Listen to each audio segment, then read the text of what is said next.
जो उसको चला रही है, और उसी की ग्रेविटी है, जिसकी ग्रेविटी जब खत्म हो, जिसकी ग्रेविटी बढ़ जाती है और जिस आत्मा में उस ब्रह्मांड को चलाने की क्षमता नहीं रहती, वो ब्लैक होल बन जाता है।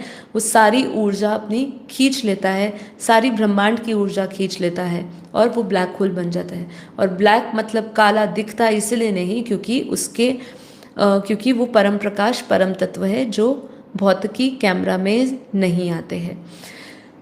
तो ये शिव किसी मंदिर में नहीं रहता, इनकी तस्वीर नहीं ली जा सकती, ये अपने सौर मंडल के ठीक केंद्र में अपने परम धाम में निवास करते हैं, और वही से इनका परम प्रकाश हर ग्रह, हर जीव, हर धूल के हर कण तक पहुंचता है। इसलिए उसको सर्वव्यापी कह दिया। वास्तव में सर्वव्यापी मतलब यही है कि उसकी ऊर्जा, उसका हर एक परम प्रकाश की हर एक छोटी सी छोटी बूंद हर कण में पहुंची हुई है, जिसके कारण ये ब्रह्मांड जीवित है।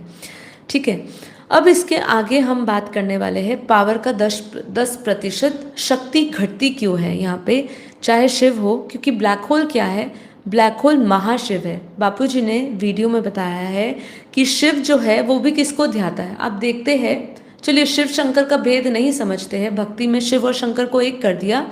तो जब शंकर कहे, जब वो जिनका ध्यान करता है, महादेव भी किसका ध्यान करता है, किसी ना किसी का तो ध्यान करता है। तो जिसका ध्यान करता है वो उसके रचयिता है, तो वो महाशिव का ध्यान करते हैं। इसीलिए हर महीने हम शिवरात्रि मनाते हैं, लेकिन महाशिवरात्रि साल में एक ही बार घटती है, तो वो महाशिव को याद करते हैं।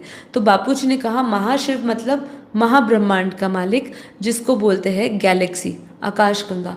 और हर एक महाशिव जो है, उसका जो महापरम धाम है, उसके सेंटर पॉइंट में ही जो सुपर मैसिव ब्लैक होल कहा, वही जो उसका कोर है, जो उसका सेंटर है, वही ब्लैक होल है। ठीक है, तो ये अब धीरे धीरे समझेंगे कि महाशिव महापरम धाम में रहता है, जो शिव है वो परम धाम में रहता है, वो इस ब्रह्मांड सौर मंडल का मालिक है, और महाशिव गैलेक्सी का मालिक है।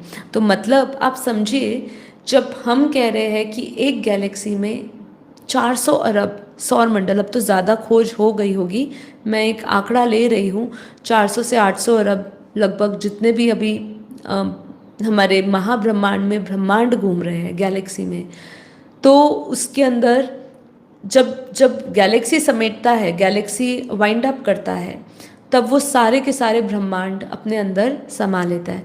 तो महाशिव क्या कहा, महाशिव के एक पल में अनंत ब्रह्मांड बनते बिगड़ते हैं। तो क्रिएशन भी कर रहा है, और जब वो देखता है कि अब वो ये अनंत